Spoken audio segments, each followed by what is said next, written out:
आता आज एकादशीच्या तुम्हाला सर्वांना हार्दिक शुभेच्छा। तर आपण आता झुंझुनू मध्ये रात्री थांबलो होतो त्या बजरंगबली महाराजांच्या मंदिरामध्ये।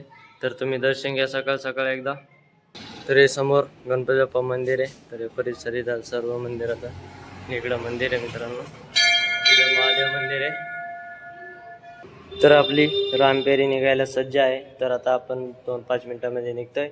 तर चला मग भेटू पुन्हा एकदा। मित्रांनो आपण दुपारचा आराम महादेव मंदिरामध्ये केलेला आहे। तर आता मंदिर बंद केलेलं आहे, तर आपण इथंच आराम केलेला आहे। तर आता निघतोय आपण पुढं। असं मंदिर आहे भोलेबाबा। चला आता तुम्हाला दाखवतो एकदा। हे बघा भोलेबाबा मंदिर आहे। तर मित्रांनो सुरतगड मध्ये जायच्या अगोदर आपलं स्वागत केलेलं आहे। तर पाहू शकता आता आपण सुरतगड मध्ये आलेलो आहे। तर नगरपालिका सुरतगड आपलं सहर्ष स्वागत करीत आहे। तर ते हिंदीमध्ये तुम्हाला आता मराठीमध्ये सांगितलेलं आहे, त्याच्यामुळे काय टेन्शन नाही तुम्हाला। तर चला आता आपण सुरतगड मध्ये पोहोचणार आहे लवकरच। चला मग। तर मित्रांनो हे का हे रस्त्याच्या कडेलाच बोर हे बघू शकता। तो बघा रस्ता 1 फूट अंतर पण नाही दोन्हीच्या मध्ये, 1 फूट बघा रस्त्याच्या कडेला आलेले एकदम। तर आता त्याचे वायरी बिरी तोडून टाकलेले आहेत, वरची केबलच कोणतरी तोडून नेली दिशा दिसली का रामपेरी। तर हे बघू शकता आपण आता सुरतगड मध्ये आलेलो आहे।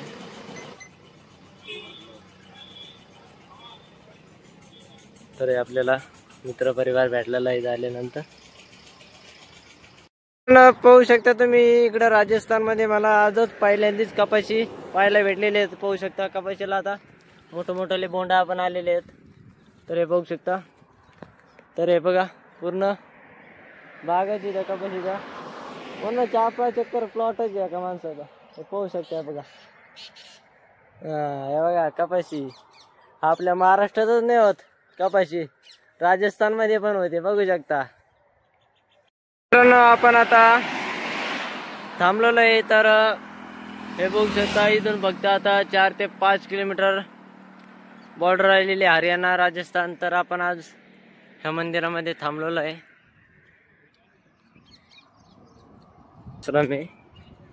पिलोद गावामध्ये आजचा आपला 138वा मुक्काम आहे। तर बजरंगबली महाराजांचं मंदिर आहे। तर चला तुम्हाला दर्शन देतो एकदा।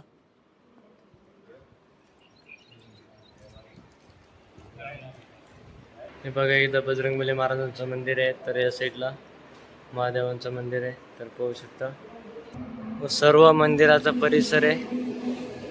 हे बघा आज आपण इथं थांबलेलो आहे। तरी आपली रामपेरी इथं लावलेली आहे। तर आपण आता उद्या आपण राजस्थान बॉर्डर सोडून आपण हरियाणा बॉर्डर मध्ये जातोय। तर चला भेटू लवकरच।